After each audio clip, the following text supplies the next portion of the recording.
Hello, once again. This is the Doctor of Digital from the Doctor of Digital podcast. The purpose of the show is to transform your business with life and education, inspiration. I introduce busy business leaders to trends in business, technology, and marketing to highlight people you should know.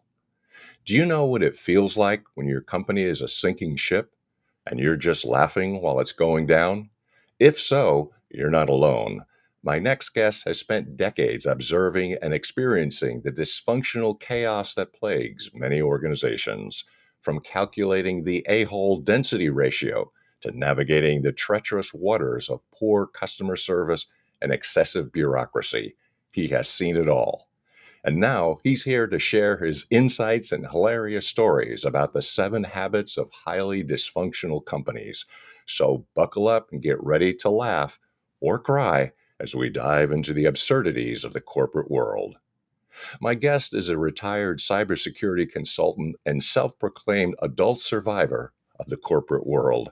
After decades of witnessing firsthand the dysfunction that plagues many organizations, he decided to channel his experiences into a humorous yet insightful book, The 7 Habits of Highly Dysfunctional Companies. From convoluted language and excessive acronyms to poor communication and treating employees poorly, the book explores the anti manual on how not to run a business. With a wealth of knowledge and a sharp wit, the book delivers to keep readers entertained while providing a satirical yet eye opening look at the pitfalls that can derail even the most well intentioned companies. Whether you're a seasoned executive or just starting your corporate journey, the episode promises to be a hilarious and relatable ride. During this episode, we'll do a deep dive into the changes and hot topics of successfully transforming a dysfunctional company. We will leverage the expertise of my guests and how to navigate the unique dynamics of the field. By the end of this episode, you will be better equipped to know what to do, and I encourage you to contact my guest, Joel Dubin, who's a retired cybersecurity consultant. And with that, we want to welcome Joel. Thanks for taking some time out. How are you doing today? Great. Thanks for having me, Mick. I'm glad to be here.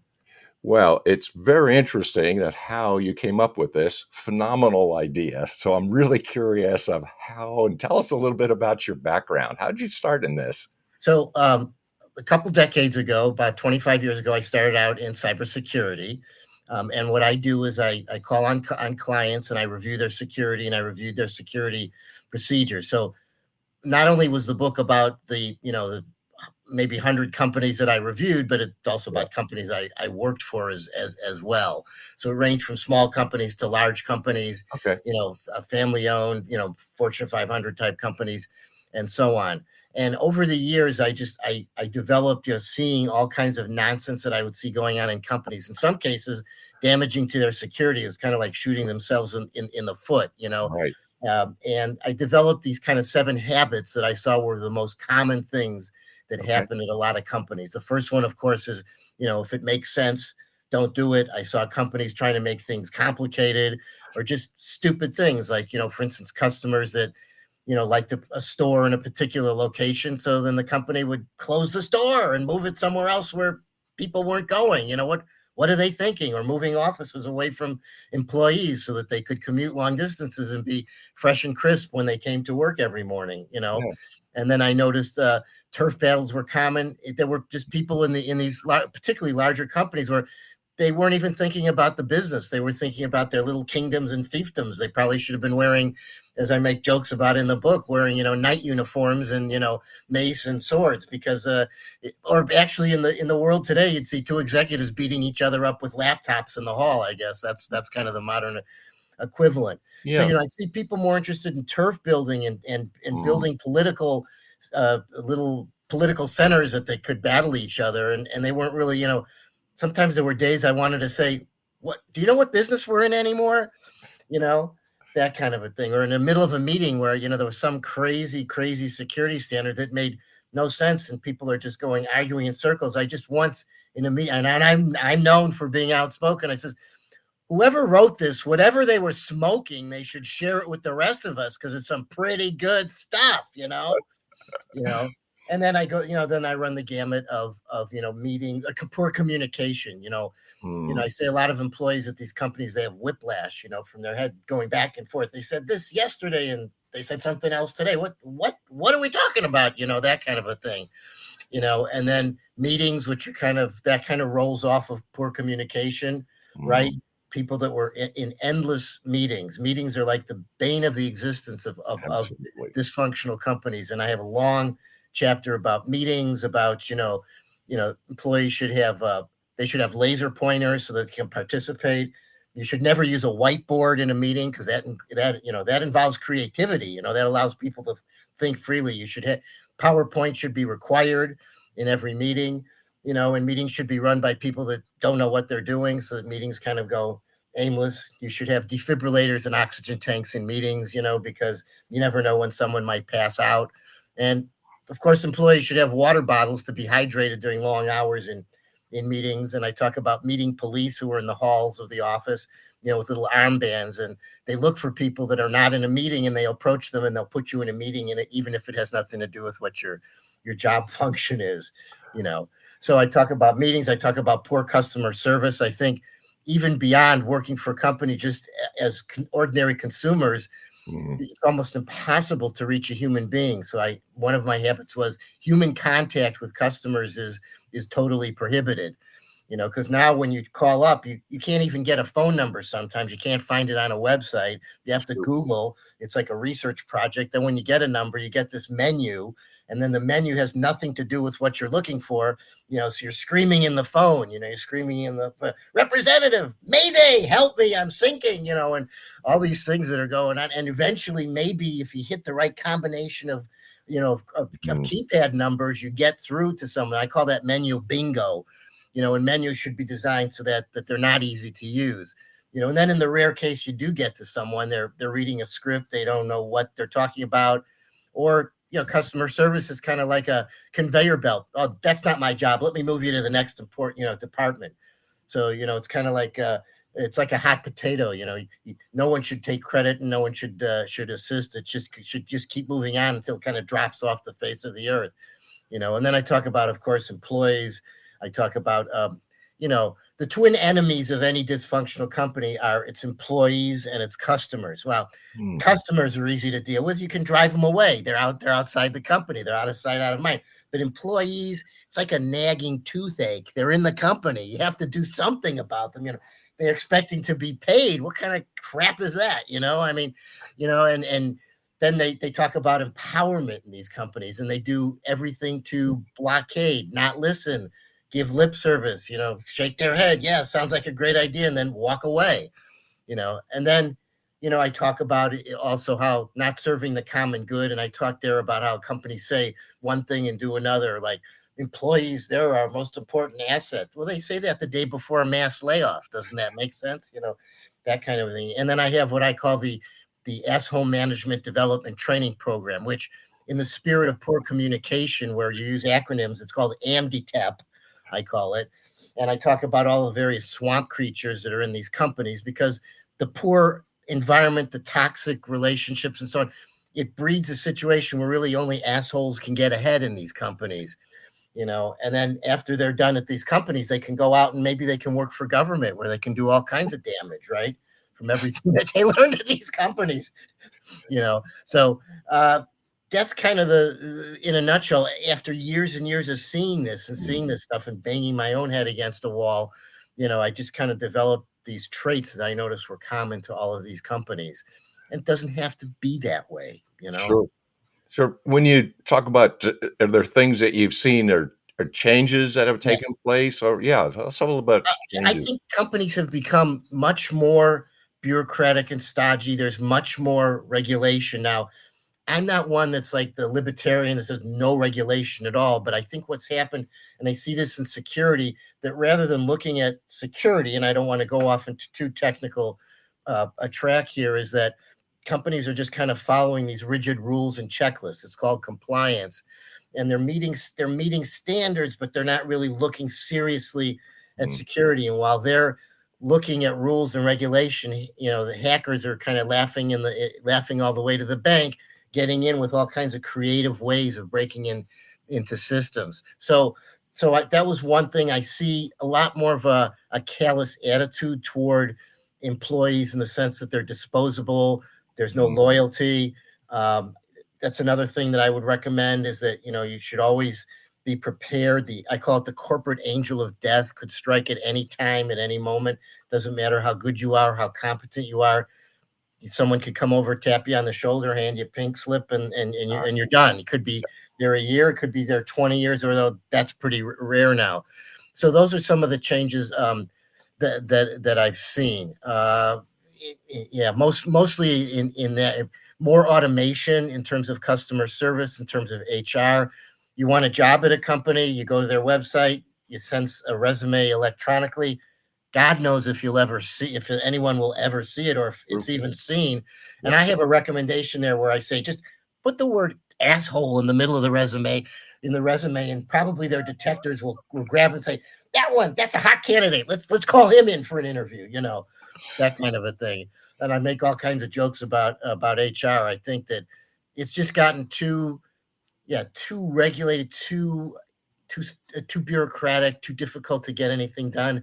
And we see the results, in business. We see more nimbler, smaller competitors just kind Mm, of, eating their lunch. And I think AI, and I'm okay. all just like everybody else, we're all learning about it now. I can't say that I'm an expert or more of an expert than anybody else.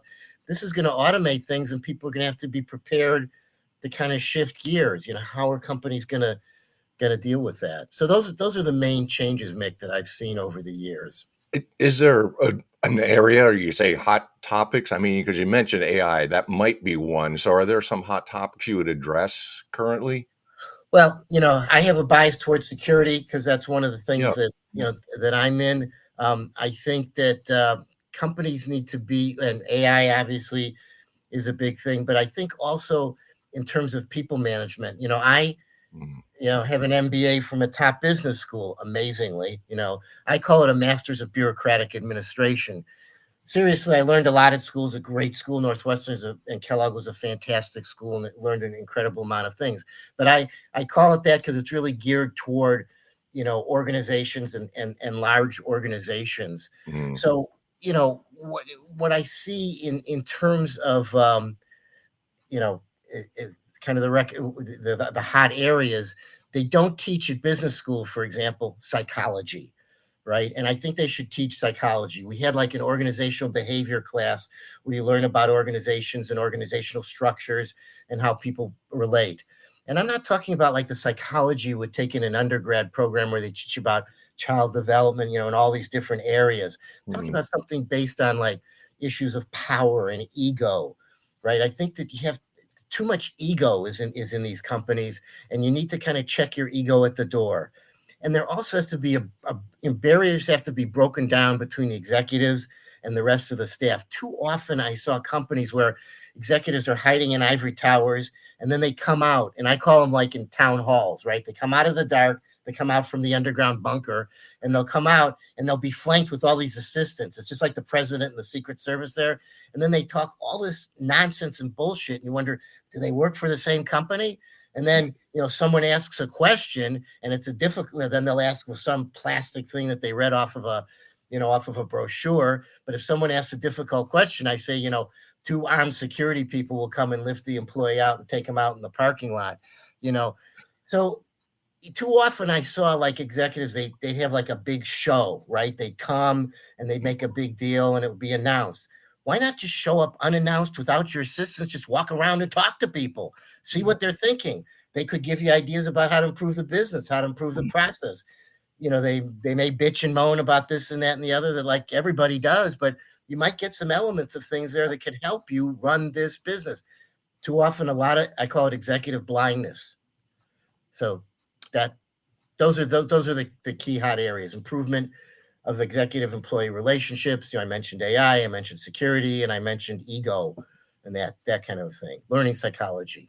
So we've seen the negative, which you've explained humorously and Right. well. So I'm curious, could you offer some ideas, like what would be some recommendations, or what could a business owner or CEO do? Like, what would you recommend?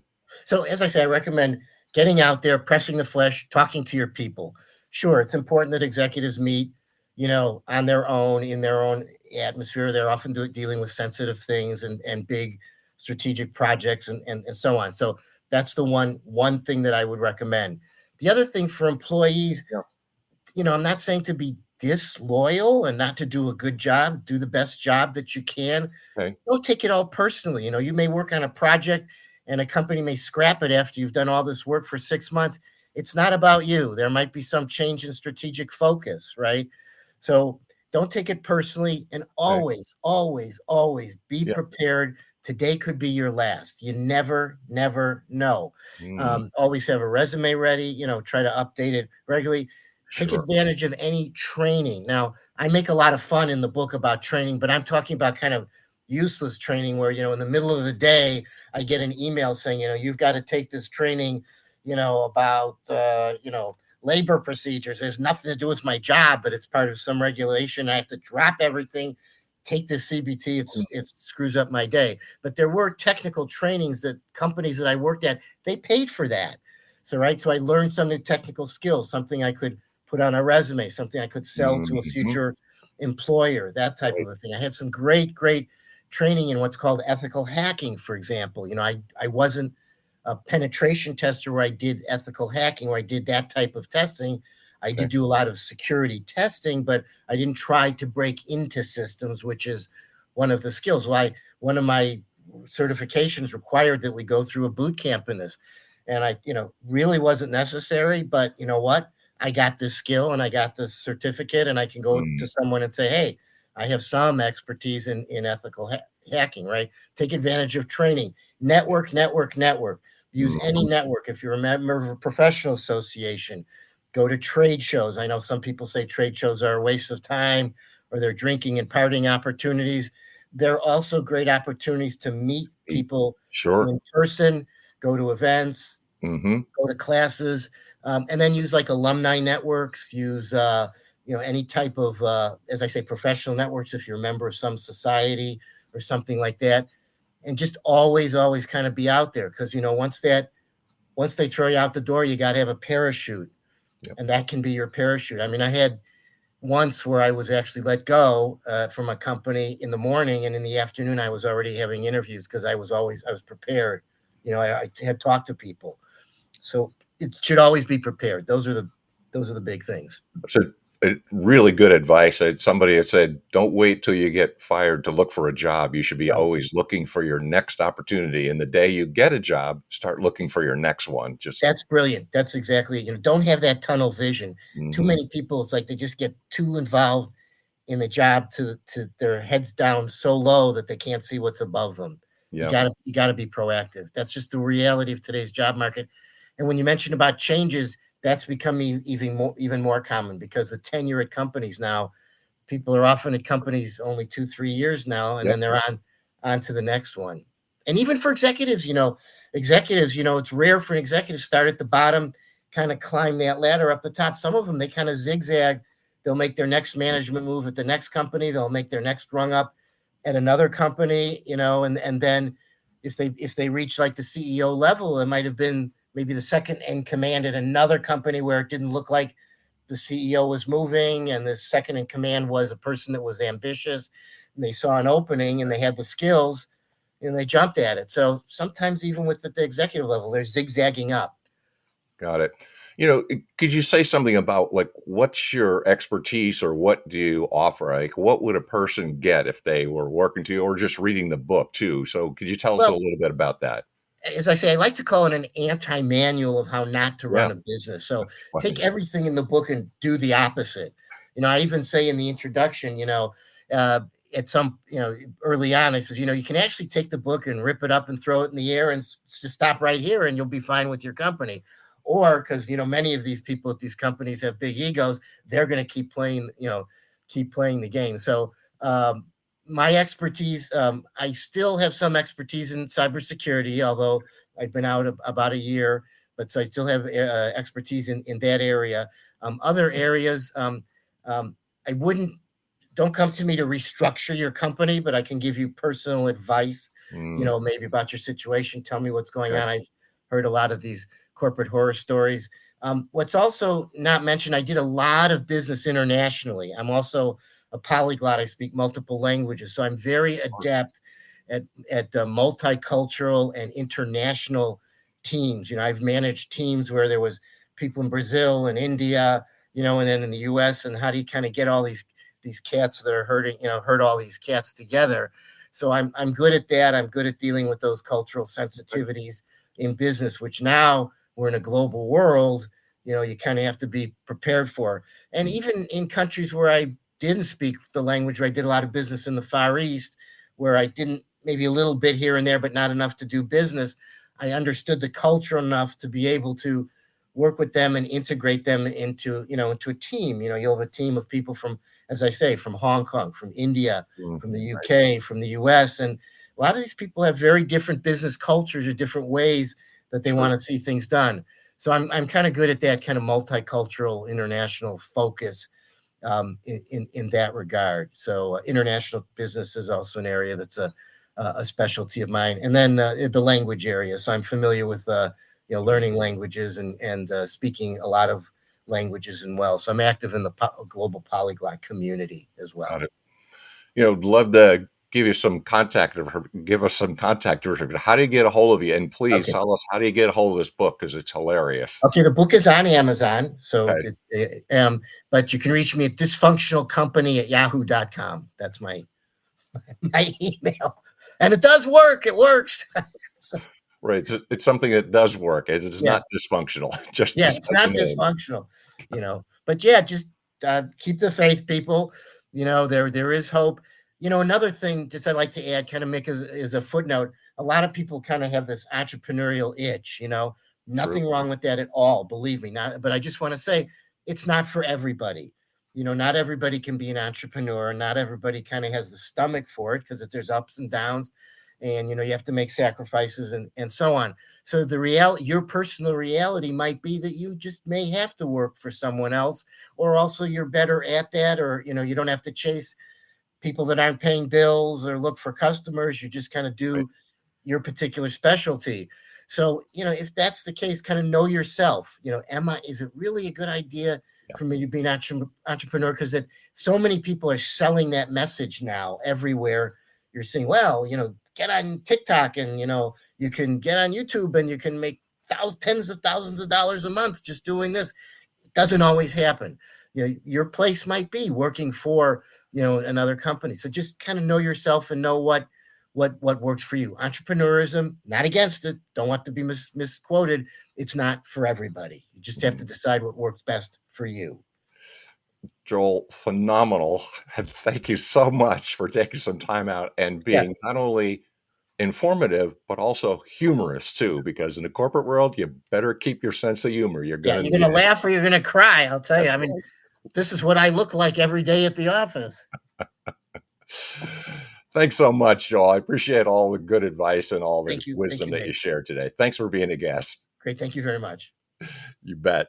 So, if you would like to have something along the lines of an entertaining look at what Joel is talking about, please make sure you get a copy of his book. It's hilarious, laugh or cry, and keep the contact coming. So, like, subscribe, positively review, and share the Doctor of Digital podcast. If you want more guests like Joel, it's entertaining, keep that support coming. I really appreciate it. And once again, thanks to the sponsors, both Burning America and On Track Ian Hunter, for their support.